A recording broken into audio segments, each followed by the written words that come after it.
So, Neil Rimo, Paula, how are you, mate? Yeah, I'm good, thanks. Welcome Good. to the tub. I know, yeah, I like it. This is Take You Back podcast, where we take you back, mate. Yeah, okay. First of all, I'm going to do a little bit of a twist up on this one. We've got a few events coming up, haven't we? We have, Some big, nice ones. And yeah, some big uns. you're quite new into the scene, aren't you? And it's, I am. It's a bit of a special one, this one, really. Yeah, mate. I'm lucky. So, we've got the Forest, Restricted Forest. We've got coming up on the 25th. Yep, 3 weeks on Saturday. 3 weeks on Saturday. Oh, you're counting the days down, yeah? Less, actually. No, 2 weeks on Saturday, I think it is. I bet you're counting the days down. Yeah, it's 2 weeks. 2 weeks on Saturday. What are you looking forward to the most? Finishing my set. Yeah. No, yeah. Go on. What else? No, mate. Just being there on that stage. I think. Yeah. I'm a bit nervous about it and stuff, but yeah, I think I'll be all right. I'm going early as well, which is good. Yeah. What time are you on? I don't know, but it's going to be first, second, third. I would have thought. What time does it start? 12, I think. Starts at 12. 12. Does it? So I get it over and done with. Yeah. And I can enjoy the rest of the day then. Yeah. Well, I've heard it's. I've got a lot of mates in like the house and techno industry. Do you know what I mean? They're in that scene. Yeah. And a lot of the girls, especially, they said it's. They said that Restricted Forest is the one. Yeah, it's the only festival I've been to really. I always fancied Reminisce, Creamfields back in the day, maybe when it first started, when it was all like the trancey stuff, but. Nah, it's not really been for me. And Wes Percival, he phoned me on the Friday, or I spoke to him on the Friday the day before, and he said, I've got 2 tickets.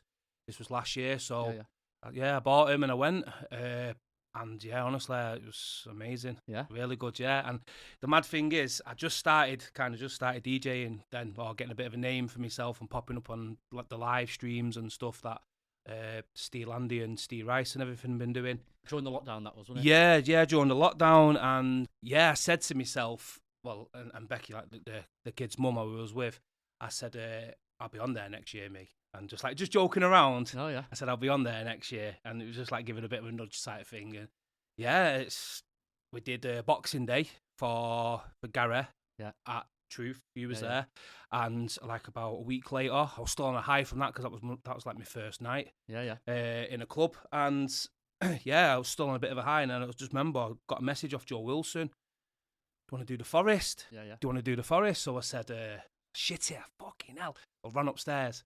Becca, I've just been asked to do the Forest. So yeah, I texted him back, yeah, of course I do. And he said, right, S2S stage. And I thought, fuck me, S2S stage. I was expecting, maybe the small one, the secret stage. And it was, no, mate, S2S stage. The one I'm on, you mean? Hey, listen, I'd take any. I'd play outside if they wanted me to. I know, yeah, that's it. But I was like, fucking hell. And then I get added to a group. And in this group, we've got Gary Hypnotic and Pete Daly and John G, myself, Candy Grande, and then obviously other people that are promoting it and stuff. But this is real, this. Yeah. And then you get the flyer, the paperwork comes through. You got Snap, Wand, Rat Pack. Yeah. All the big boys. Living Joy. I'm like, fuck me, I don't even know how this has happened. Childhood Heroes. Yeah, I don't even know how this has happened. Yeah, like Snap and Rhythm is a Dancer. Anyone our age was probably one of the first dance tunes that they heard, really, innit? You put your mind to it, mate. That's it. You set a goal, didn't you, at the end of the day? Yeah, I don't even know. It was just a bit of a joke. It wasn't like I meant out to do it. I didn't say, like, purposely I want to be on that Forest. Yeah. I don't know. You put your mind to it, mate. That's it. You put your mind to anything and you can do anything. Yeah, so thanks to Joe and Drake for it because, it's them who've put me on it. So we've got so there's so what have we got on there? We've got which stages have we got? We've got the S2S stage, which is like your classics and your old school stuff, yeah. You've got the restricted stage, which has got some big trance DJs on it, Dave Pearce and them lot. You've got the Clubland stage, which is the main, it's the biggest one. Yeah. And then you've got the secret stage, which last year was pretty good. I spent a bit of time in there because you had Keith Capstick and couple of the Italian DJs there. The Oldskool legends. Yeah, Jimmy Irie. Avi was in there. Wes Percival was on it. A couple of the lads from one of the groups. So yeah, it's good. I can't wait for it, mate. I think Synth Nation and Dance Attack are on it this year in that secret stage, aren't there? Yeah, it is. I think me, Bozzy and Irie are on the mic. It's a good mix up, that. It's 3 completely different styles, and it's like, I'm not sure what to expect, but you know, it's going to be one of them where we just go out, have a good day. So you've not been here before, have you? I've not been to the Forest, right? No. So if it's the same as last year, the secret stage is like in a stage which I think Dance Attack and Synth Nation. Hang on, it's a secret, mate. You're not meant to tell me. Yeah, well, Dance Attack and Synth Nation are on, so they've got a pretty good lineup. Yeah.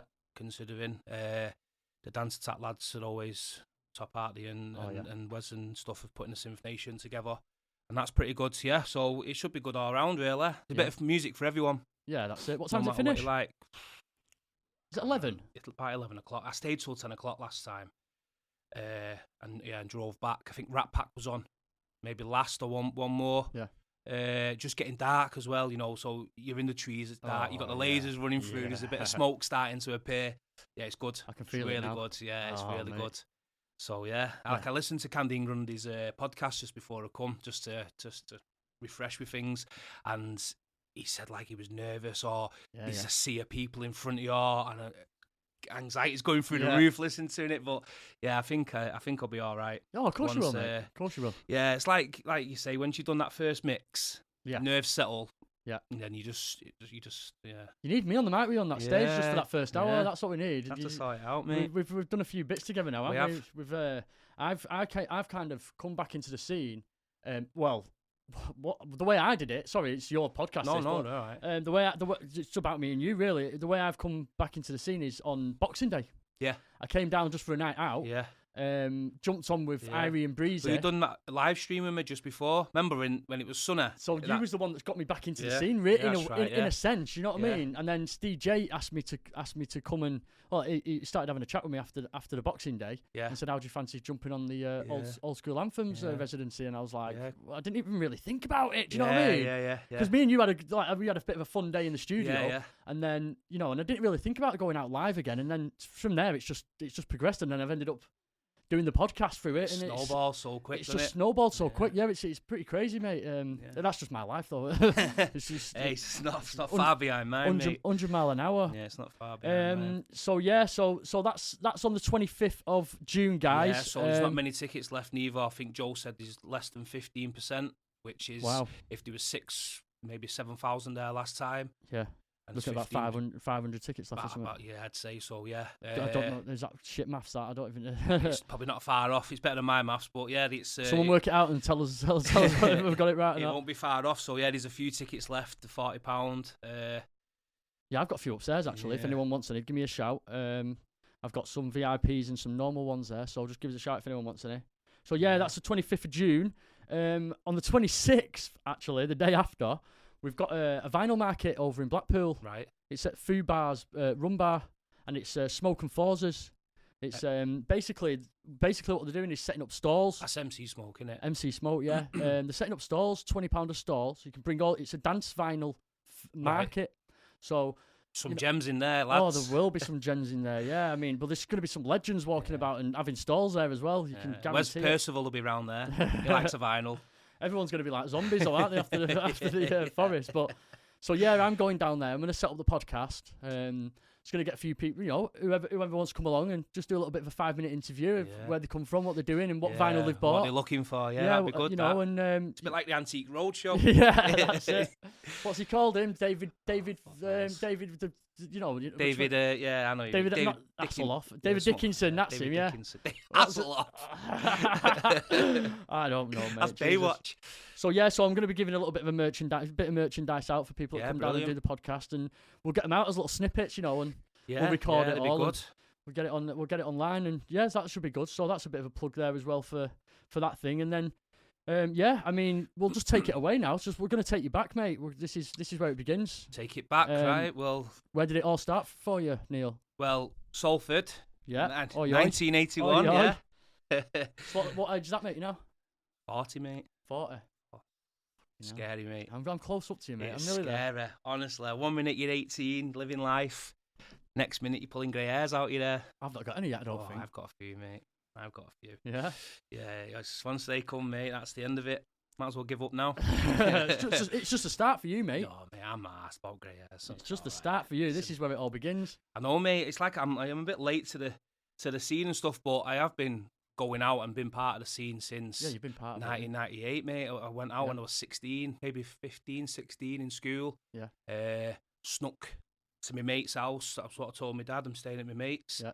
And back then, Maximes, you didn't really wear your trackies and stuff. It was more, you know, shirts and your combat pants and jeans and things like we all used to wear for school. Yeah, stripy jumpers, check shirts, Lacoste shirts, and Ben Sherman's, and all your Paul and the Shark stuff and everything like that. So yeah, I had to sneak, because what we did in school, like around Salford and stuff, we didn't really follow rules, so we didn't really wear what we want. We didn't wear uniform. We wore what we want. Yeah, of course. So we had black jeans, or you wore black combat pants. So I had a pair of black combat pants for school. So I folded them up after on the Friday, washed them, and then packed them in my bag.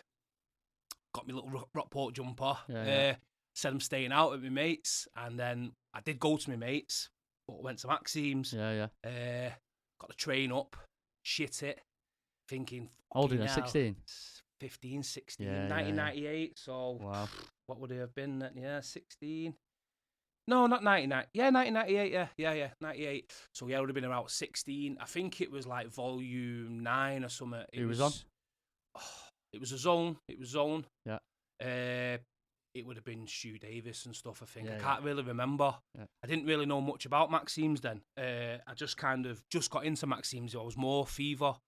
Growing up? So what happened is, with music and stuff, like it was mad really. So when I was like 9 or 10, like, and you go on holiday down south or Wales or wherever you go and you're in the discos. North Wales, got Crestatin. You go to them all day. You don't go abroad. So you go not down when you're there. from Salford, you know. Anyway, sit in a caravan for a week. We used to go Blackpool. That was our holidays. Callagran and all them stuff. We used to go to Fleetwood and all that shit. So we went. You go to the disco at the night, and you're running around playing them games and shit like sliding on your knees when you're 8 years old, 9 years, when you're 9, flying off Coca-Cola. So the DJ's playing his party music and stuff, and he played a song, and it's called Max Getaway, and it's like a Euro poppy dance tune, load of synth in it. And that's the first time I ever heard it. So I said, "What's this song called?" to my mum and dad, and they were like, "How do I know this?" I said, "All right." I said, "Ask the DJ." Ask the DJ. So I said, "Right, I'll ask him." Anyway, I didn't ask him and stuff. So I said to my mum, I said, "Go and ask him for me." So I went over and I said, "What's the song that played about 3 songs ago?" Anyway, he wrote it down on a beer mat, and it was he wrote down Two Unlimited, Tribal Dance. Right. So I didn't know what it was called. So I thought, right, that's it. Like I said, I'm 9, 10 years old or something. Yeah. So on the precinct, we used to go Salford Precinct every Saturday, and there was a shop on Salford Precinct, like a music shop, tiny little thing. It was called the Music Store or the Music Box or something. Remember it? Was it on the front, where the buses go on that side? It was where it's where Specsavers is now. So where like the Army Navy, I don't know if you remember the Army Navy store. So where the underground market is now. Yeah. It's the shop to the right hand side of that. Yeah. So where the travel agents is. Yeah. It was about there. I know what you mean. There was a little cafe in the middle called the Teapot. My mum used to go in, get a cup of tea, 2 pieces of toast type thing. I said, I'm going next door to see if they got that shop. Yeah. If they got that song. So I went in. And I said, "Have you got that?" And he went, "Yeah, give me the tape." No way. £3 for the tape. You know, it was like what you get on vinyl. You get the original, and you get 2 remixes on the other side. Radio edit, the original, the extended one, and then you get 2 remixes on the other side. So I got it home, plugged it in, and obviously it wasn't the right song because it was Max Getaway, and they've written down Tribal Dance 2 Unlimited, so it must have been the song after. What the fuck is this? It's not what I wanted. Anyway, turned out, and it was a pretty decent tune. Again, another dancey tune, and I thought, I like it anyway. So that was that. And then I went back, because I knew it was called 2 Unlimited then. I went in and I said, "Have you got any more 2 Unlimited?" And he gave me like, what's it called? No Limits and Maximum Overdrive and all these like what Italian, like Italian tune type things. Early like 90s stuff, early 90s stuff. And then I started getting a bit of a collection, 2 or 3 tapes, and then at Christmas I got a tape. So I had a little radio. Well, I got a little radio for Christmas, and with that it had like one little tape player in it, no CDs or anything then. And then with that I got like a 90s dance, 90s summer, compilation of like 20, 30 songs or something over 2 tapes. and that Max Getaway was on it. So oh, no way, I've got the song. So I had that and 3 or 4 others that was kicking at the time. And then, but what it pissed me off is I used to play one song and then take it out and then having to play another and take it out. And you know, so my dad said, oh, he had a double tape player downstairs. And he said, come with me to the market and I'll get 5 or 6 blank tapes and you can make your own. You can make your own like finger stuff, right? So I went and got 5 blank tapes, put them in my dad's finger, and started making like albums or sets, if you would, with a song, big starting song and all that. And I used to stop him, and it was only like recent mixtape, like a little mixtape. Like a mixtape, we all did, didn't we? So I was, because like I said, I was making my own album then from my car, or my dad's car, or in my bedroom on my Walkman or whatever. And it was only like recent, a couple of years ago, speaking to Pete Daler in what's the club called now, Mint Lounge in town. He always asks, how's the music going, how you doing and everything. And I said, yeah, good. And was just talking, and somehow we got onto how he started. And he was saying like he used to collect songs, build up like sets, put them in folders, and you know, and that's how we started planning sets. And I thought that's what I used to do without knowing. With these tapes, I used to stop a song as it finished, or just as it was fading out, and when another one kicked in, I played it instantly, so it went bang bang into. I was making these little sets without me even knowing. We used to do it with the top 40. Yeah. So I mean, like, get your favourite song, like get it on just on that perfect bit, and you just like bang, and then, that's and then I used to actually MC. I used to like speak to me like girls, and I used to like do it for girls. I used to give mixtapes to girls and spray them with aftershave and that. Do you know what I mean? Like a bit of Brute there, what your mum got you for Christmas. Old or something. Spice. Old Spice. Cool Waters there rubbed on the side of it, passing them about. But so I started making like albums or sets, if you would, or whatever, like early age, and then we started getting was now going into like high school now, so like maybe year 6 or year 7, and older brothers again, like people, I ain't got no brothers or sisters, but my mates' older brothers, and they were like, listen to this, and it was like an happy hardcore tape, and it was Vibes and Lively. It was like, fucking hell, who's this guy? Like, what's he saying here now? And stuff. So this was like the dance music, obviously a lot faster than what I was listening to, but with a guy emceeing over it, rapping or whatever he was doing at the time. Was this before like Bonkers came out? Yeah, just before, because it was kinetic. It was bit underground first, then, and it was kinetic, and then I didn't realise like you got your tapes and stuff, and then on the back of it was pretty much the flyer of what the night was. So you had like room 1, room 2, room 3 if it was in one of these big arenas, and it'd be like jungle. So you'd have like your I forgot what the Kenny Black Market, Nicky Black Market, and all them lot. They all did all that jungle stuff, and then you had your Mark E.G. He did like your techno type of stuff, and then you had the happy stuff on the side. So it was DJ Psy, Brisk, Vibes Lively, Demand, Seduction, Slipmat, them lot. I didn't like the other stuff. It was the happy stuff with the vocals and everything that I liked. I started listening to them. I always kept on going back. We are the children. That's it. Shooting Star and Heart of Gold and everything. All them. Disco Land. So I was there, mate. I loved them. I mean, with you on that one. Yeah, honestly, it's like everyone's story's kind of the same. Like they always follow the same patterns, and I've noticed listening to these. We're all the same age. That's it. Yeah. So a lot of us, it's the tape packs. Honestly, that's what got 90% of people that are coming in our age, it would have been the tape packs that got them into it. So I was copying tapes and stuff, and I kept on going back to Vibes and Lively all the time, because you just had a good little, his rhymes were good, you could hear him, he was clear. They worked well together, didn't they? They were the best. And I went to high school with this tape in my Walkman. So all I used to do in high school was had my Walkman in my pocket, a load of batteries in my bag because they'd run out, and my wire going up through my jumper into my hair or into my sleeve, and then I just lean on your. I didn't learn nothing in school. Lean on your hand and I learned every tape, every lyric off a tape, but I didn't learn nothing else. So and anyway, and I'm looking around, and you got other people, and they're listening to stuff. What are you listening to? Got this here, and different types of maybe kinetic or maybe Helter Skelter, that stuff, and it was trade one for another, and copy it and all that stuff.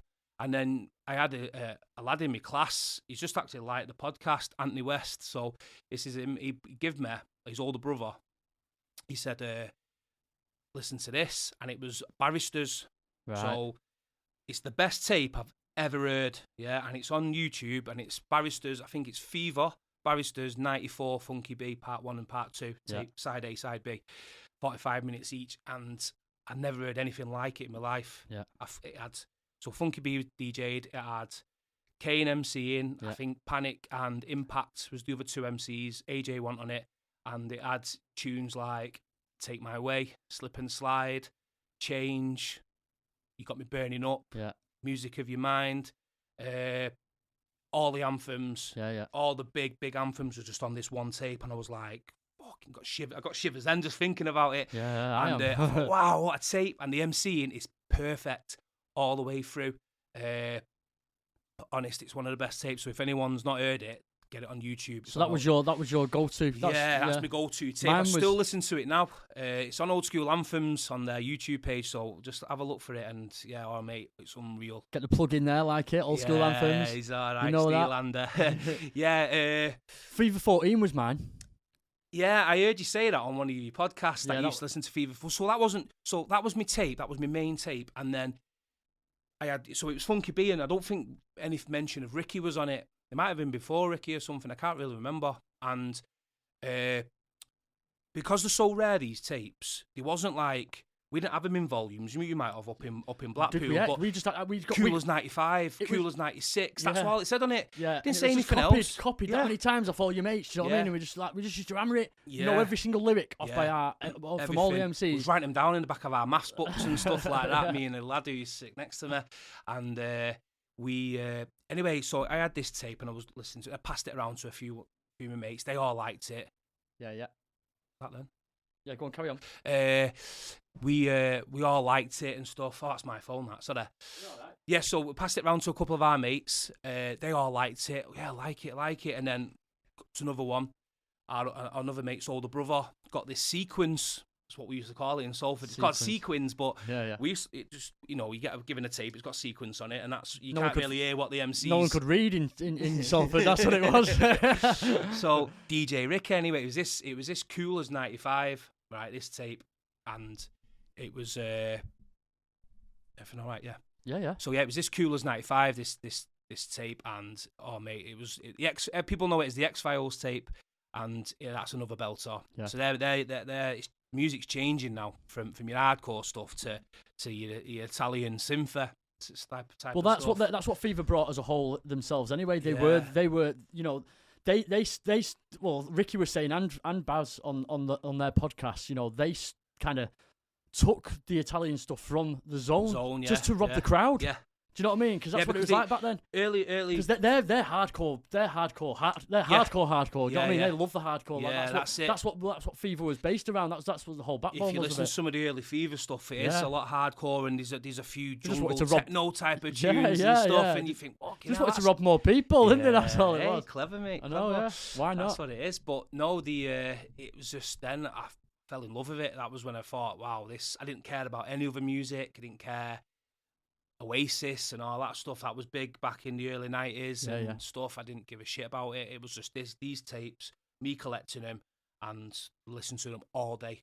So it's kind in bed, everything, just continue all the time listening to him. It was kind of a niche, wasn't it? So there wasn't that many people into it at my school. Do you know what I mean? Yeah. As I was growing up, so I was I was writing lyrics in my GCSE exams, mate. I was writing lyrics and writing poems. Mate, I've got thousands of poems and lyrics that I do. I don't say them when I'm on the mic or anything like that, but I write all the time. I write daily. Yeah. And I've got I've got on my phone alone, I've probably got about 600 different rhymes and bits and bobs on there. Yeah, like half songs, you know what I mean, like choruses, and then you've got like 16 bars, and you know what I mean. But I never get it out there really. But I should do. Yeah, of course you should. But should start doing a few things on your SoundCloud and stuff and whatnot. Well, I'll put it on the podcast, just bang it on, run it through the podcast. But I don't know. I'm not really one for showing off. It's more the way I use it for kind of. I use it a bit more for therapy, getting my feelings out, and I think that's why I've had a few things going on recently, but a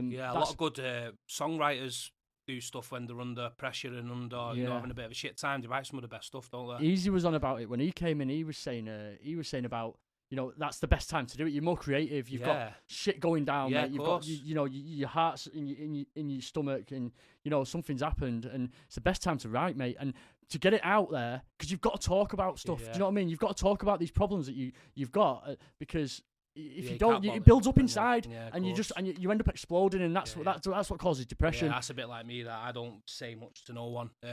Keep most of the stuff to myself. So what did you use music as your outlet then? I listen to it. I listen to it. You know, like if I'm having a shit day, which happens every now and again, doesn't it? Yeah, of course. Put some music on or whatever else and go for a bit of a walk, or just sit there or go for a drive in your car, bang some music on, play it loud. You mentioned the podcasts. Podcasts, yeah. So I don't know, when I go to bed at night, I just sit there. If I'm not on my phone trying to get tired, if I just turn my phone off and sit there, just lie there for hours. I can't just seem to fall asleep. Switch off, yeah. So I've been banging your podcast on, that James English podcast on, and anything really, just listening to stuff, and I'm out within 10-15 minutes now. We're that boring, are we? That boring. Nah, you got a soothing voice, that's what it is. Nah, yeah, but it does. But no, it just calms you down, because other than that, I'm thinking, one minute I'll be thinking about work, then I'll be thinking about taking the kids somewhere, or I've got to do this, and then I'll be thinking about, I've got bills, I've got this, I've got that, stuff that's going on. Like anxiety building up. It's just flying. It's just 1 minute it's that, then you turn over, and then you think about something else, and something pop in your head, and it'd be that. Fucking hell. So you put some music on, or podcast, or the radio, and you just focus on that one thing. Go sleep. Has it affected you for quite a while, that? Like the anxiety, sleeping? Yeah, like that kind of thing. The sleeping's not too bad. I used to be like when I was younger. But... Yeah, I sleep all right. I'm not up and tossing through that, but every now and again I'll just go through like a bit of a stage where I don't go to sleep, like 1 or 2 o'clock. Worrying, thinking about. It could be thinking about good stuff. It's not just necessarily worrying about bad stuff. You could be thinking excitement. That's what. Honestly, mate, it's weird. People call it anxiety, but it's either worry or excitement. You know what I mean? You get that feeling. You get that feeling in your stomach. You get that feeling in your chest when it's very intense. Yeah. But but sometimes it can be horrible. Yeah. Like really, really take over you. But that's the music's your outlet. That's what my outlet is. Yeah. I do the music, man. I jump on the decks, and it just stress relief, man. It's just like this thing just comes off you. And it's just like, you can. At the minute, I've not got my decks set up. They're underneath. I have them in my flight case, so it's just a pain in the ass getting them out. Yeah. And everything. So, I keep them. Yeah, I keep them locked up. Not locked away, but I keep them just put away and stuff. So get an app on your phone, mate. This is how I started DJing again. So listen, I'll tell you about this in a minute, like when we go into it. But that's how I started DJing. Yeah. Like how I got the bug back for it. Crack on. Tell us how it goes. Right, start going out about 1998, don't you? Or I did anyway. Started going to Maximes and stuff. Didn't really go to any other clubs. Wasn't a pub head. I used to go there, and that's it. First time I went was, like I said, we talked about it a minute ago. It was Zone night. They used to do Zone at the start of the month. I think it was maybe even the second week actually, Zone at the time, because I think they used to do Kinetic Reunion at the start of the month, right. if I'm right. And then they had something at the middle of the month. Could be a random night, a reunion, or national anthems. That was a bit late. That that was after Monroe's shot. And then you had the Back to the Oldskool night at the end. Zone versus Hypnotic. Yeah, that's when nice, Hypnotic came. They were one of my favourite nights. Yeah, because of the variety of music. I like them. They're one of the best nights. They're my Maximes, nights. A bit of trance, a bit of the old Zone stuff with Oldskool. Yeah, that was the three genres there mixed together. Couldn't get it better. So should see the excitement on his face. Gary, you need to start doing them again. So and then my mate in school. So this is So I'm still in school now. Yeah. So my mate in school, he gave me a tape, and it was basically him and his mate, one DJ and one MCing, happy hardcore stuff. So I was like, "Have you done this?" He said, "Dale, it's Dale MCing. Have a listen." So I was like, all right. I think it was copying Vibes and Lively Rhymes and, stuff that you knew. It was just a bit of fun. No way can you buy like decks, and have them at home. I didn't, you're only a kid. You don't have no social media. There's nothing come from fucking Salford where no one's got nothing anyway. Yeah. So I thought, no way. So I said to my dad, I want some decks. What do you mean decks? I want some DJ. No, you're not being a DJ. I don't want to be a DJ. I want some decks, And he said, right, I'm Ivid. Where you going to put him? I think back in the day, decks were in this wooden. The guy's decks from school was in this wooden box, like a coffin, mate. Like it was a wooden flight case, basically. Yeah. And it had a deck mixer on another deck, and it was all together, basically like an old-fashioned controller, all in one. Yeah. And that's what he used to mix on. I remember them big things. So I'm looking round that's what I thought they were. I'm looking round. My dad's taking me to Bowlers. He's taking, to the market there. The market there and wherever else. And I'm trying to find them, and I can't find decks, so I fucking give up anyway. And again, we was at an house party, and my mate had decks, and he had what are they called now? Stanton, what they called. So how old was you then? This would have been. I'm still high school, yeah. High school, yeah. Still last year of high school, coming towards my exams. So Stantons, yeah. But is that what they were called? Yeah. Stantons. So we had them, and they were DJing, and we were MCing through headphones. Yeah. Right, and it wasn't DJing. It wasn't DJing. It was literally playing a song, mixing through the quiet parts. Yeah. Just because mainly more people wanted to MC in Salford than they did DJ. There was no DJs. Because no one had any fucking money. No one had money. You had a microphone or some headphones, and I plugged it into your thing. And that's why I was. You know what I mean? My mum couldn't afford to buy me decks. You know what I mean? I grew up near Blackpool, like in Portland, but I'm still Salford, a single parent mum. You know what I mean? And that was it. Like it was. Of course. I had a mic. Yeah, that's it. Yeah. My dad had the decks. Yeah. His parents were loaded. You know what I mean? It was all right. Yeah, everyone was. We're in this house party, and everyone's playing music or whatever it is, and they're MCing through headphones. Yeah. And I thought, no way, fucking look, that's how I can make my own little tapes here, with MCs on it and stuff. And one or two mates were saying, like, throwing some rhymes together, and it was just mainly stuff off people's tapes. They wasn't making their own stuff up. They were just copying. Yeah. Kane stuff, AJ stuff. Yeah, of course, just a bit of fun. And anyway, still didn't get these decks. No. Right, fuck it. And then when I left school, got a pair of decks through my mate, and they were Sony ones, they were belt drive, they were shit, right? My mate said, I've got some decks, you want to buy them, 100 quid? Fucking yeah, I do. Dad, can I have some money? Yeah, what do you want it for? Decks? Oh, no way. Anyway, so I'm buying him. He's just thinking of the fucking... I said, I'm buying, he's thinking of the noise. That's what he's thinking. So I was thinking, right, I'm going to get him. So he said, right, so he said, I want the money back next week, because I got paid weekly, like when you was a kid, and spent it. I'm not got it paid on the Friday. I spent it on the Saturday and I lived till the next weekend type thing. Yeah. So I said, right, I'll pay you back in over 2 weeks and stuff. So I bought these decks. I had no tunes, fuck all, nothing, not an absolute record or anything. So I bought these decks, black and red they were. They have no mixer, so I had to go to this little shitty DJ shop on very top of Bury Old Road, the Bury New Road in Higher Broughton. There was a little DJ shop there. And I bought this mixer, Vonix or something, a little silver mixer thing, loads of flashing lights, buttons. Didn't have a clue what they were for. Yeah. Plugged it in, got me stereo, banged it on. Went to, where did I go to get some tunes? That was the first place I went. Eastern Block. Went to Eastern Block and got some Knights of the Turntables. Right. So, do you know what Knights of the Turntables are? Yeah. So I got a few of them, a few Italians on them. There's like 2 tunes on one, 2 on the other side. All Oldskool and stuff like that. Some decent stuff on there. What'd you pay for them? For that back then? 8 quid, maybe 7 quid, 8 quid. I think. Yeah, I can't really remember. So I was buying them, taking them home, putting them in a little basket, collecting them, and then it gets full. All right, it's what these metal DJ. I'll have one of them then. So then I get a DJ box, start banging them in there, and then went to Maximes and. I was saying, like, where, because all this stuff was all the old school stuff. It wasn't like your Slip and Slide and your Happiness and all your other Italians and, your big anthems. It was all like stuff that everyone knew, radio stuff. It still had a few bits and bobs on there. So obviously you hadn't found Blackpool yet then? I hadn't found Blackpool. So I'm still in high school here now. Oh, no, I'm not. I've left high school now, so I've probably gone over a year, missed a year there. All right. So so we started collecting some tunes, and I seen Phil at Melody House, right? And I said, where do I get these? How did you find out about... Oh, did you see me in Maximes? You met me in Maximes? Maximes at the merchandise store. So where can I buy these songs from? He said, my shop, Melody House. Yeah. Where is it? Blackpool. Fucking great. How am I supposed to get there? You know what I mean? Like, brilliant business. There you go. Merchandise, there you go. Where are you buying the tunes from? Just me. I'm the only guy that does it. Let's go. Said, right, go on, Phil. Love you, mate. I've got to blag my dad now again to take me up there. So...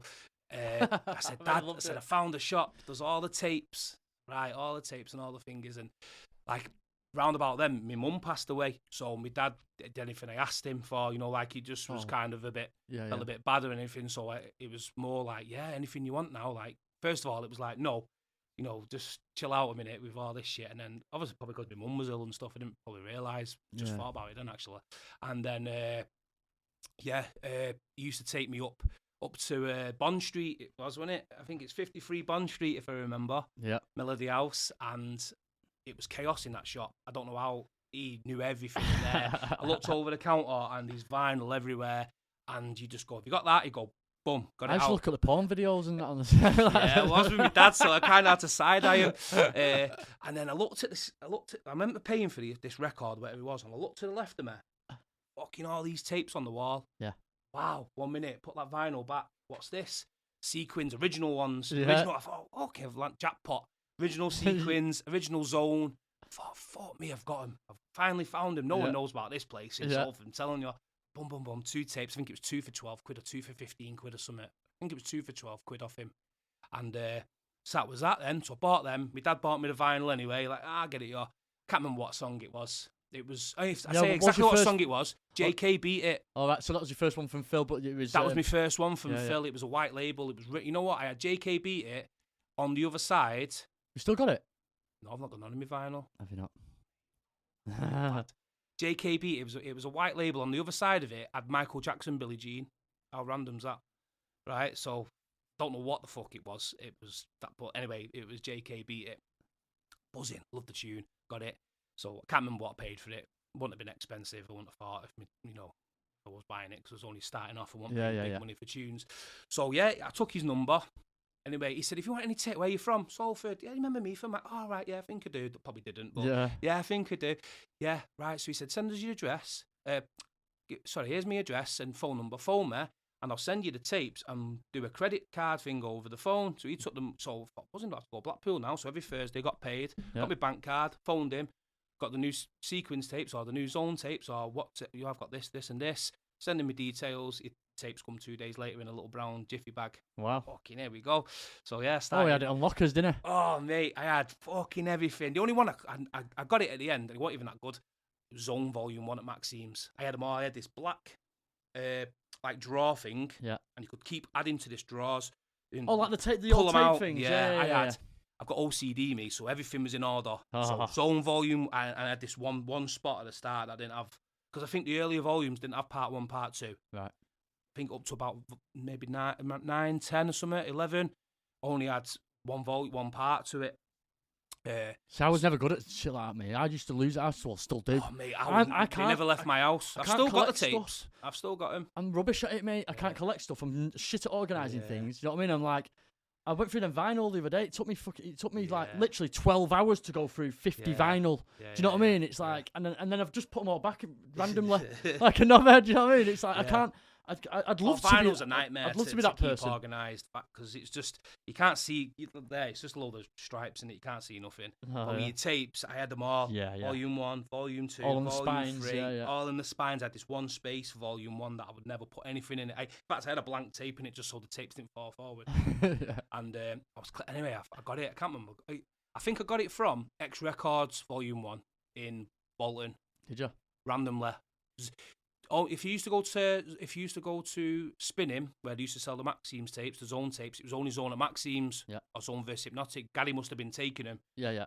Dropping them off there. You'd only get certain. You get the Maximes ones, and I wasn't really into the hardcore stuff then. It was all finished. Then it was more the Zone stuff.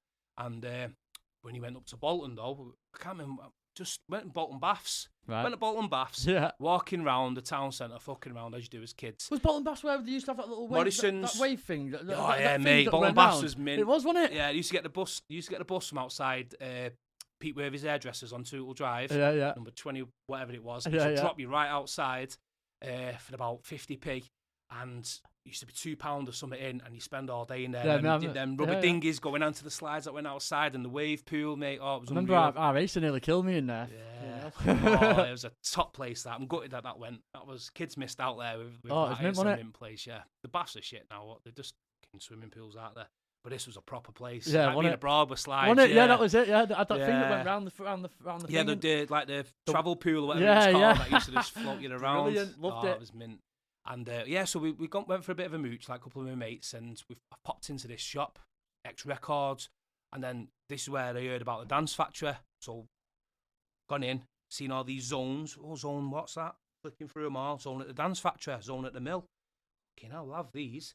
So I picked them all up, took them home, and that was another eye opener, because I thought, where the fuck are these places? You know, I've never heard of them. Never even heard of them. I've heard of Maximes, I heard of Bowlers, I heard of the Sequins, but Fever and the Mill and stuff, I heard of Monroe's. Fever and the Mill, Dance Factory in the Mill and the venue, I'd never heard of them. Not around there, you know. Where you only get what you can you only get what the lads pass you down. Or there's no internet, no Facebook, there's no thingy. You just got what's in cars, what you're driving around in cars listening to, what the older brothers and sisters brought home. What you nicked off your mates, that type of shit. Because 90% of people in Salford went to Maximes, mate. They didn't even go to town. They just went straight to Maximes. That was where you went. You went to school. You went to Maximes as soon as you left school. That's just part of your GCSEs. You learn more in Maximes about life than anywhere else, let me tell you. Very fucking did. Fucking hell. Not a place. We what was going on about them? Where was we? My vinyl, so I started collecting the vinyl and stuff from there, building it up. I couldn't mix for shit.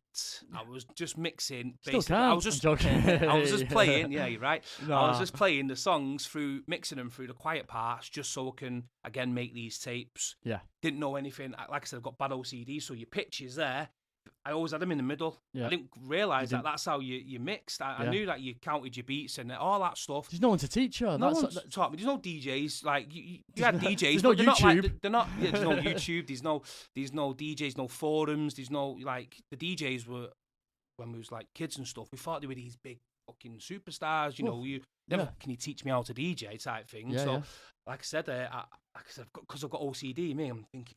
Can't move that pitch there. It's staying in the middle. At that time as well, mixing was very new. Yeah, it was a very new thing for like the vinyl, putting the two vinyls on and getting them at the same speed and doing an actual mix. Yeah, that's it. You know, in like the 90s it came out. You know what I mean? It's like the 90s, like late 80s, early 90s. It was like, you know, not everyone could do it. It's like a very, very new thing. You know what I mean? Like I said, there was no one in Salford apart from like one or two people that had decks, but they wasn't mixing. I don't even know why they had them, where they even got them from. They just had decks. It might have been their older brothers passed down from cousins or whatever. Didn't have much of a vinyl collection. It was 2 or 3 tunes maybe that we kept on playing over and over again, or like I said, the nights of the turntable before. And that's how scratching started, you know. Like the old school the hip hop and that, hip hop stuff. So they wind it back obviously because they don't mix. So they'll wind it back and then they scratch it into it and then bang the next one on. And that's how mixing actually started originally. It's a fine art if you can do it, especially on them. Like if you got controller then. Well, Tom H has been in. He's been doing he's shit hot scratching, mate. So if you go on your controller and you've got your BPM grid there, right, and you can see how much of a percentage you can go to. You knock it off a touch, how much the vinyl goes out. Yeah. The song goes out when you're on your decks and your turntables. You've not got that. So your ear has got to be bang on. It's all your ear. It's got to be bang on because even if you knock it 0.1 of a percentage, it does throw it off after the touch. So on there, it's all right because you can think, right, I can see where you're going, how fast. With the vinyl, yeah, you're always moving. You're moving it, you're spinning it in the middle, or you're slowing it down, whatever you may be. You're speeding up with your pitch and stuff. Like I said, I couldn't mix and stuff, and I hated it. And because I'm a bit of a perfectionist, as you can tell after this podcast, I'm stopping every minute. I can't stand fucking something up, and that's what put me off DJing a lot because I just thought, we'd go to like parties and stuff. Is it what people think about you? I don't know if it's that or if it's me just being like my daughters are saying. My daughter's a bad perfectionist. Lila, the you've got to have it right for your own sanity. In a way. She tries to master something and she pretty much does master everything she does. And if she makes that one slightest mistake, and it could be the smallest mistake, honestly, it's pathetic, some of the stuff. And I think, don't get upset over that. And she's like, no, it's not right. And I'm thinking, but this is me, I'm telling her not to worry about it. But and then I do the same. I think, of course. Like, it's a massive thing, but it's not.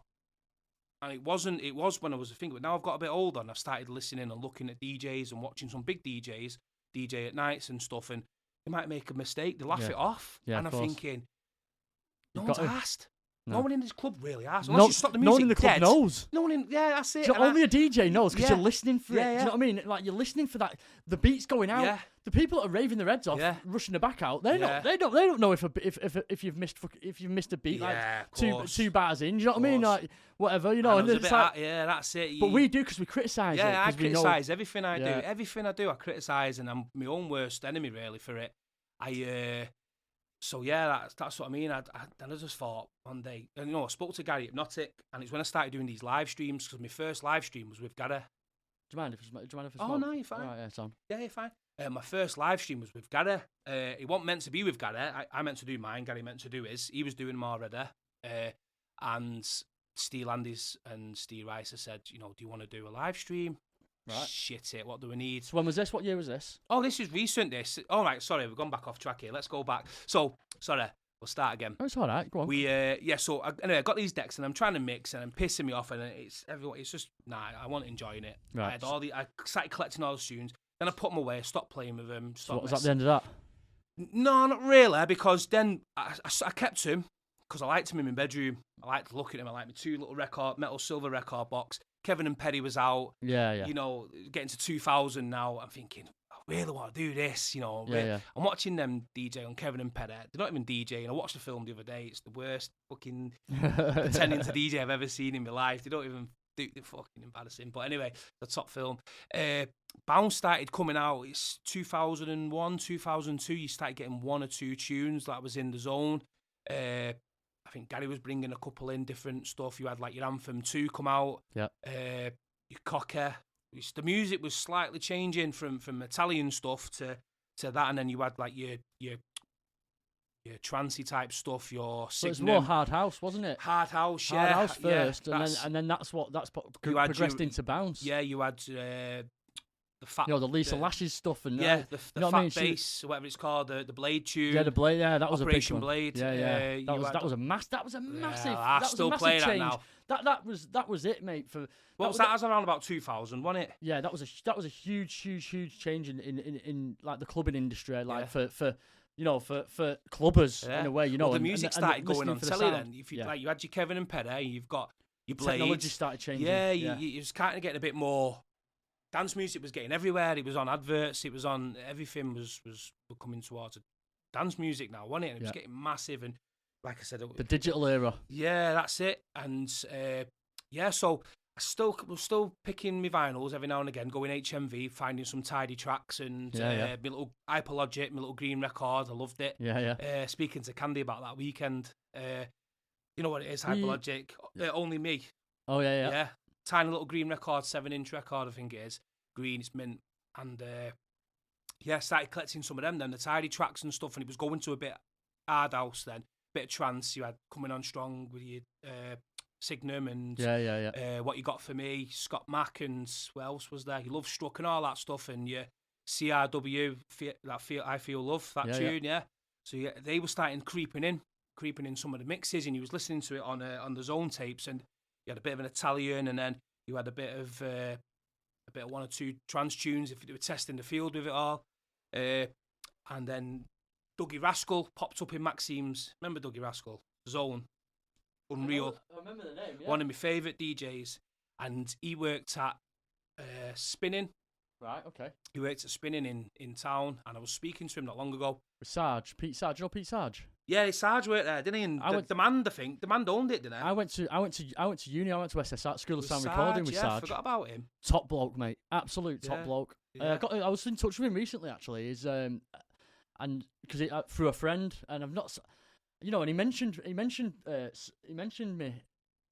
He mentioned my podcast to him, and then he sent me his number on Facebook. I've not spoken to him yet. So Sarge, if you're listening, mate, we want you in. We want you in for the podcast. Come and get in, because you are a legend, by the way, mate. Honestly, that shop at first used to be on just off Market Street. Yeah. You know where Slater's Menwears is, where you can get all your suits from? Yeah. That's where it used to be, on that side street, I think. It was on that one, the one before, if not. And then it moved then to where Eastern Block is, in that little, where North used to be. It's called the Northern Quarter now, I think. Yeah. Used to be there, I think. I don't know, is it still going, Spinning? Eastern Block's still going, I think. Eastern Block's there, yeah. No, Eastern Block's there. I think Spinning. I'm not sure. I'm not really sure, to be honest. I've not been into town for ages, mate. I don't like the place. It's shithole. Don't go to Manchester. I used to live in Northern Quarter there, so it was thingy, but I don't know. I don't go to record shops. Yeah, do you know what I mean? Yeah. Candy put it on his thing the other day, and he's writing what he said, and I'm kind of glad I experienced all that about picking gems from DJ shops. Well, I used to do it for my dad. I used to go to HMV and pick or Splash Records in Blackpool. Splash, I remember that. I only remember that because you used to see him on the back of the flyers where he said, "Pick up your tickets from Power Records, Splash Records, Eastern Block, wherever, all down the side, Wigan and everywhere." Yeah, it was David, Danny Vitellero. He had Splash Records. It was fucking awesome. Oh, what a place that was! Little studio in the back and that. We used to go in as young kids.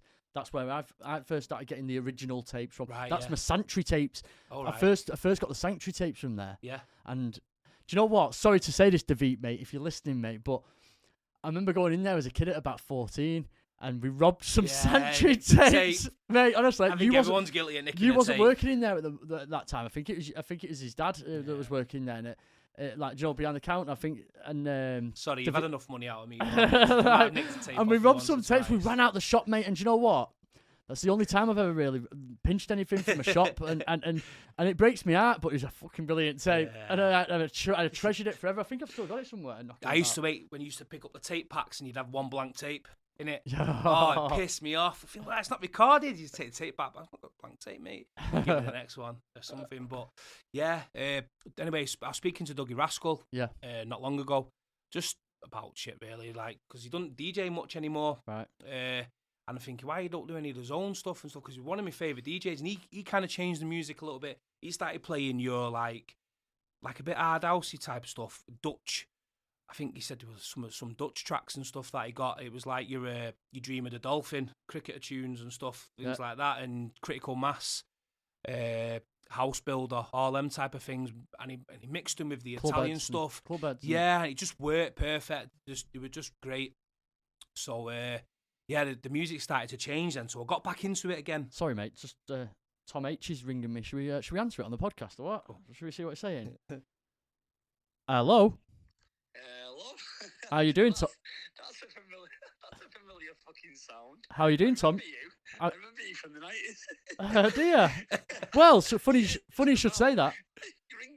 Rings a bell, mate. You know what I mean? Yeah. Funny you should say that, Tom, because you're live on Rimo's podcast at the minute, mate. Oh, joking. No. Hey, Rimo.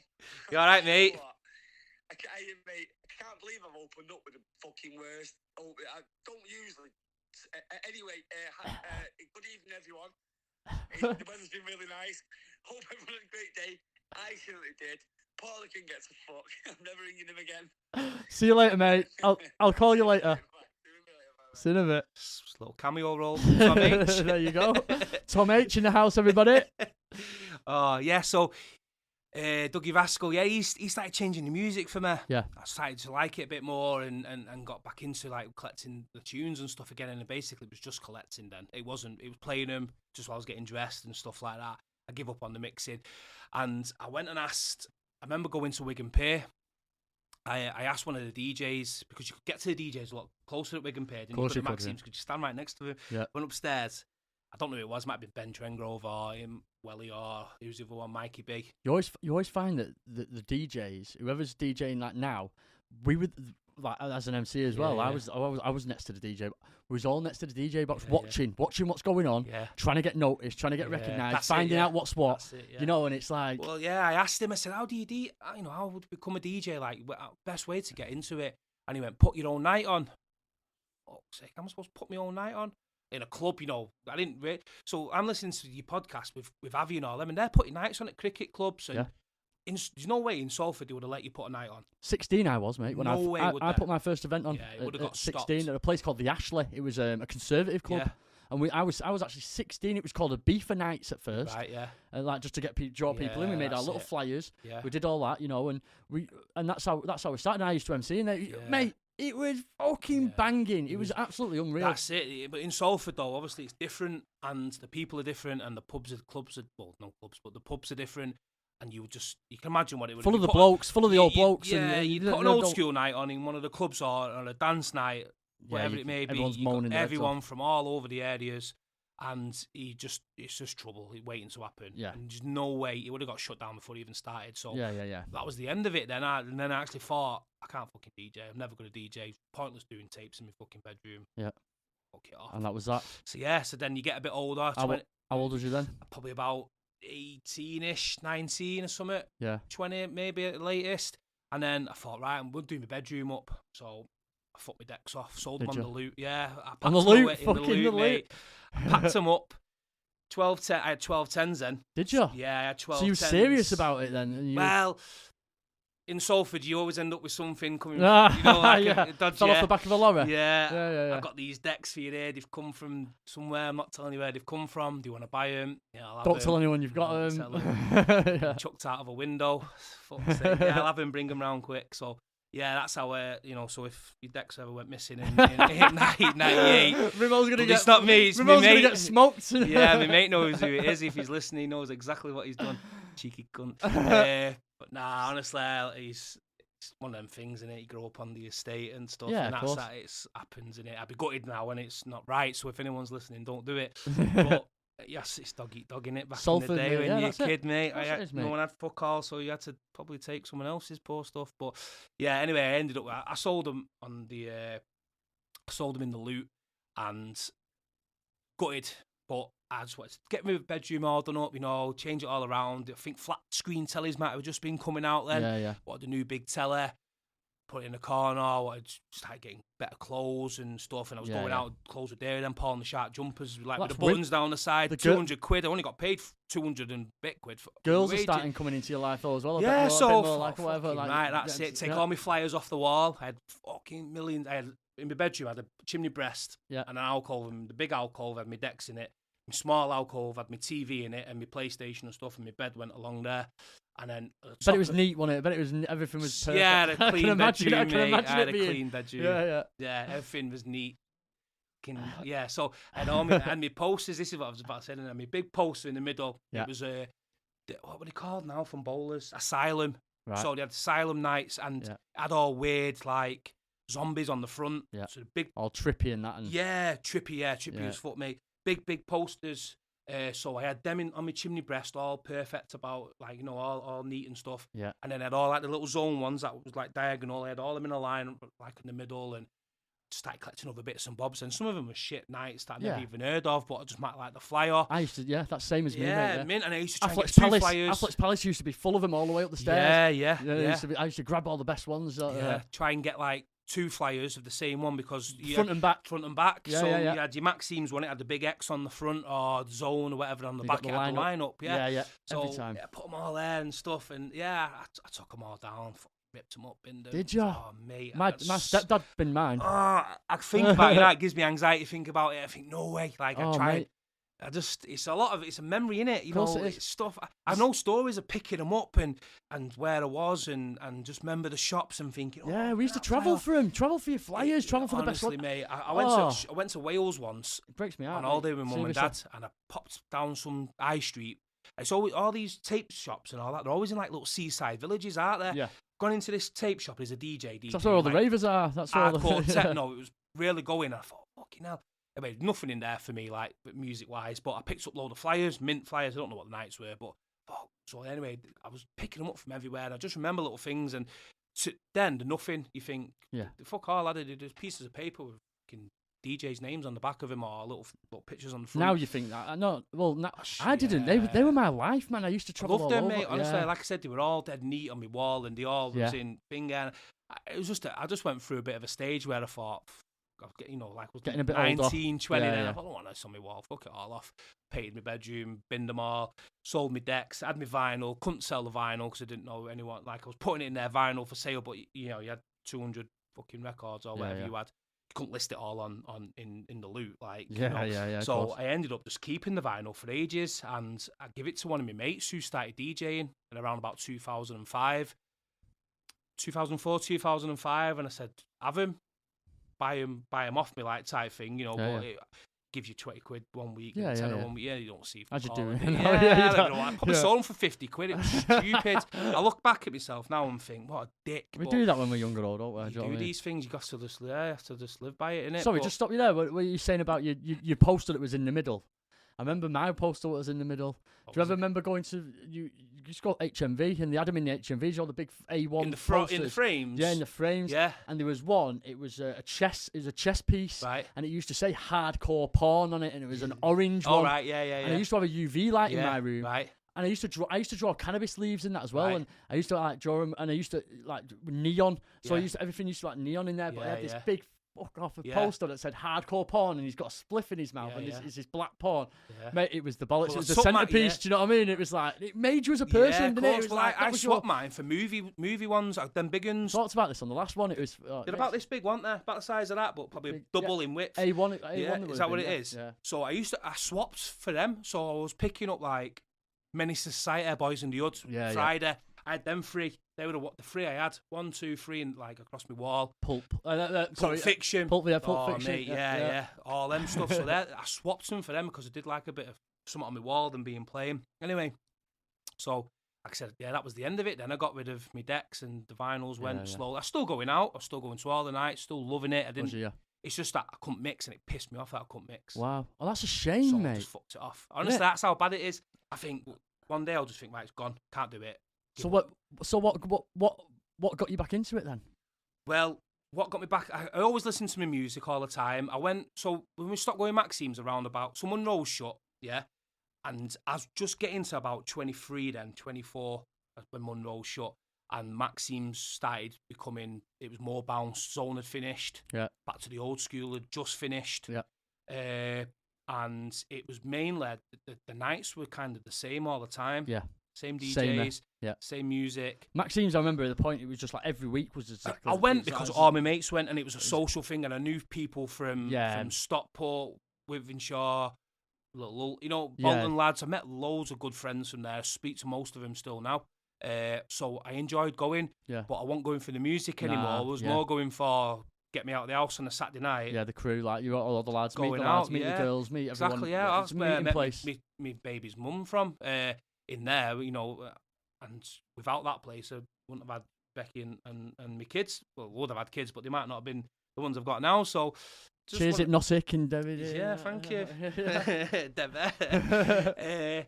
So like I said, and then I got with Becky then around about 2000, just after the Oldskool night finished. So 2004, 2005, and the Oldskool night kicked off bad, real bad. Yeah.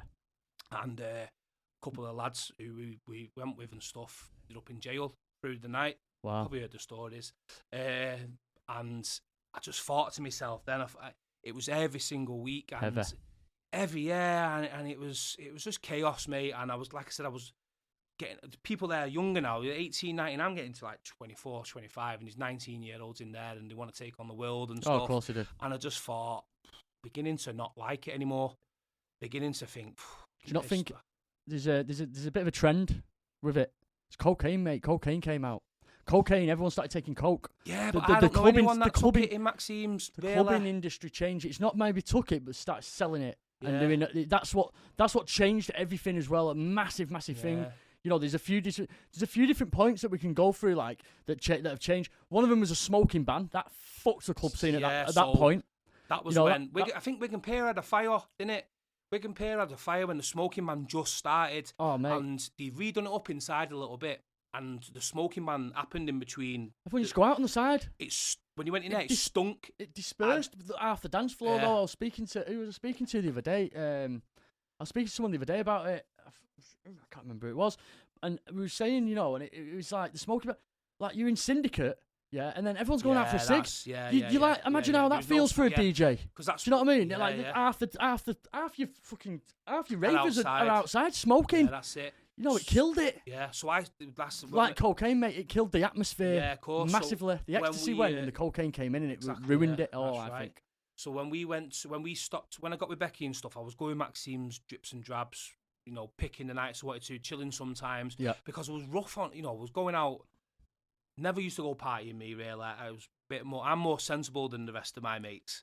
So if that makes, don't paint a good picture of them, but, I am more sensible. Well, your room was tidier than everyone else's, you know what I mean? Exactly. So I used to go home. I used to go and throw my clothes up in the side and get in bed dead neat and stuff. Oh, mate, honestly, it was fucking weird. And, so I just, I stopped going out and stuff, and then drips and drabs and stuff.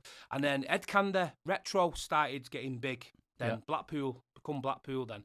But it was good because it was on once a month or once every 2 months or something. So it was nice. You could go out, go for some scrans, some weekends and stuff. You get older, don't you? That's, your missus and that. Exactly, go out with her and her mates and my mates and stuff. And it's a lot more chilled. No one was throwing bottles at each other. No one's getting run over outside. No one's getting fucking stabbed in toilets and all that shit. It was a bit more chilled. And I thought, I like it here. The only thing that pissed me off was the travel there and back. I like just to go get my head down me after the night out. 22 minutes I've done it in from Blackpool to Salford. You have. 22 minutes, mate. Honestly, with our kid when it was locked down and there's no cars on the road. 22 minutes from Blackpool. What's it called? Slip Road, where you come off onto the motorway to Salford Junction. 22 minutes. It's heavy, that, isn't it? Yeah, it is. But there's no. I wouldn't do it while there's people on the road. But there was, I did do 70 mile an hour. If any police officers are listening, but it is 60 mile down the road. So we started going there then. Ed Candy, Metro nights, massive nights, full. Where Syndicate? Oh mate, what a place that was. Oh yeah. Yeah, I got a chance to. I've gigged there. I went to one a few times. I went to a Fever reunion night there. UMC'd. Yeah, I did UMC'd there, and I went to a Sanctuary once or twice there. I stopped as Sanctuary was getting big. Yeah.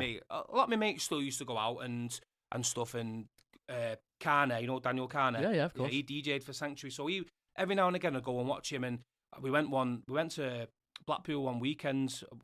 August it was, bank holiday weekend. Me and Becky just get away for a couple of days. And we seen a couple of the girls from Wharton, Ruth and everyone. Oh, yeah. Going into, I think it was DNA. Was it DNA? On the prom. Was it 111? There was one, both. I think it was DNA. Both, it was on the front. DNA went downstairs, 111 went upstairs. They were kind of near each other. It wasn't very far away from each other. Might have been DNA. And on a bank holiday, it would have probably been DNA, yeah? August bank holiday. It was red hot.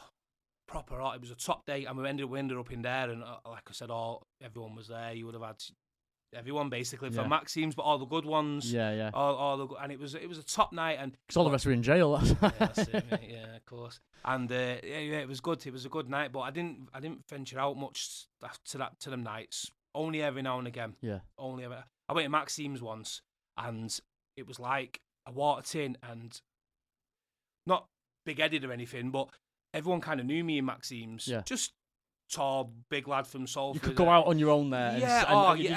Most people could in Maximes. It got to one point where everyone it was the same crowd all the time. It's a family. Everyone got on with each other in certain bits. You got one or two, like I said, there was trouble every now and again, but the majority of people went out. And like I said, I still speak to people now. I seen a lad in Mint Lounge from Wivenshaw. I've not seen him since Maximes, so 2005. And he comes straight over to me. Recognise me, fucking not seen it's mad, innit? Yeah, it's just like I seen him last week. I was talking to him loads and stuff, and I thought, fucking hell, you meet some good people. That's the thing with the bounce scene. A lot of the Bolton lads, the bounce and the old school scene, and that, like, it's good. There is a lot of politics and shit behind it. Yeah, I've noticed that over the last week or two, well, not a week or two, like last couple of months. That's being an artist, because you're now an artist, innit? Right, you notice the politics, mate. It's ruthless. It's nothing to do with me. It's ruthless, mate. A lot of it. Do you know what I mean? But so you do get that side of it, right? But the chemistry between the ravers, right? You're friends for life. Yeah. Right, and you don't get that in other scenes as much. No. Do you know what I mean? Like everyone, like the techno and all that. Okay, you meet people and that, but everyone's getting out their heads. Everyone's doing this, that, and the other. And did you suppose? But where the rave scene, like us, like what we've gone through, the bounce scene and the old school and the Italian, mate, you're friends for life. And it's a family. It's one big family. We are one big fucking family. Do you know what I mean? There you go, Irene. There you go, my man. Jimmy, get in this podcast. Hurry up. That's it. So we like I said, we met all these people and stuff, and I went, and it was just a bit full on. Everyone was like, "No way, you're back in this and that," and I thought I couldn't be arsed with it. Then I just was dead with it. I was done. Got to a point, and I fucked it all off, type thing. But going back then, what you're just saying, Woody, yeah, yeah, Woody, what a guy he is, right? So I've not seen him for years. I'm talking. Ian Woody. What? Ian. Yeah, little Woody. Yeah. Not seen him since about 2003-ish, 4, whatever. We met him in about 1990, same age as me. So met him about 1998 or something, 99 in Maximes, and he was always. My mate tried to get on the mic all the time, and he tried to get on the mic all the time. And there's a few tapes where they were on it together. And FEZ was just kind of starting as well. Like the three of them, obviously, Battle smashed it from then and stuff. He's probably already doing it at Cricketer, but again, I didn't know too much about it at that time. Yeah. And he said, Rimo, I seen him. You know when I seen him first at the Dance Attack night that I DJ'd. Right. Couple of you MC'd for us, didn't you? Which one was that? At Truth, Oldskool Anthems in room 2 and Dance Attack in room 1. Woody was there.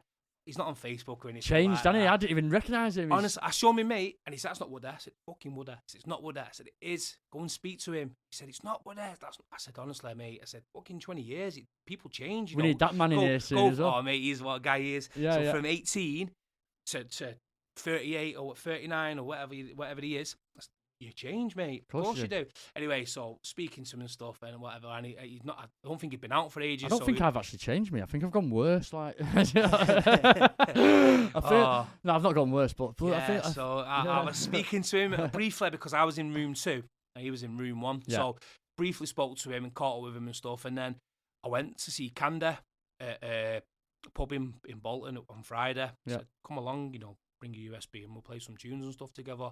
So. I went to see him. Next minute, Woody walks in. What, was this the Friday just gone? It's just gone. The Castle? Yeah. What? Is it the Castle? Hennigan's it's called. Hennigan's, yeah, I think it's got another name, but it's like like a bit like a Toby. It's a food place basically. Right. Yeah.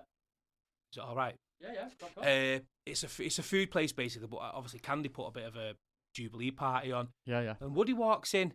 I said, Woody, fuck, what are you doing up here in Bolton? I said, well, I kind of live up here now, but not obviously deep into Bolton like this, but, fucking hell, talking stuff. I said, I've not been in a pub for 20 years, blah, blah, blah. And then we're talking and stuff, and some things you forget. He said, Rimo, remember when I was about 19, you phone me, whatever, fucking phone box or something, meet me in Temple. Gary Hypnotic put a night on in Temple. I think Gary Select was on about it last week, Party. Right, yeah. Zone versus Hypnotic versus Party, I think, and it was a top night in the Temple. And a few times that I went to it was when Zone and Gary and stuff put nights on, and I went up. And supposed to loads of us go up from Sutton and stuff, and just me went up. One mate met him and all, like the Bolton lot, like Daz P and all them lot. Yeah. Just mint, loved it. And talking, it's like you're not seen him for 20 years, and it was just remember. Like, I forgot about that actually. He told Family, me, mate. Yeah, do you remember? I said, I don't, and then it clicked. I said, Dib, fucking remember going up. I remember the tape and stuff. Yeah, it's good. But yeah, you meet friends for life, and he said awesome. that. Candy, Grundy, and them. I've become friends with them, and Steve Lander, Wes Percival, Steve Rice, all these people, and the good people. So right, okay, so with unreal, mate. It's just so like nostalgic. Everything what we're talking about, isn't it? It just relates, mate. And it's like, I don't know. I buzz off it, me. I buzz off this. I buzz off giving people a little bit back of everyone's story. Loads of people have got. Some of them are similar, but some of them are a bit different. Yeah, we've all got the same kind of. We've all got the same kind of. We've all got the same. Yeah, we all come from the same background. Yeah, we all. Much. Yeah, there won't be many posh kids or whatever who was saying, well, yes, I went to Maximes in my limousine and in a car and didn't know how he was getting Get out, home. You're getting bug flushed, mate. Yeah, you nicked a car to get up there and someone nicked it in the car park to get home, so you're fucking stranded. Oh, mate, believe. I mean, like, it's awesome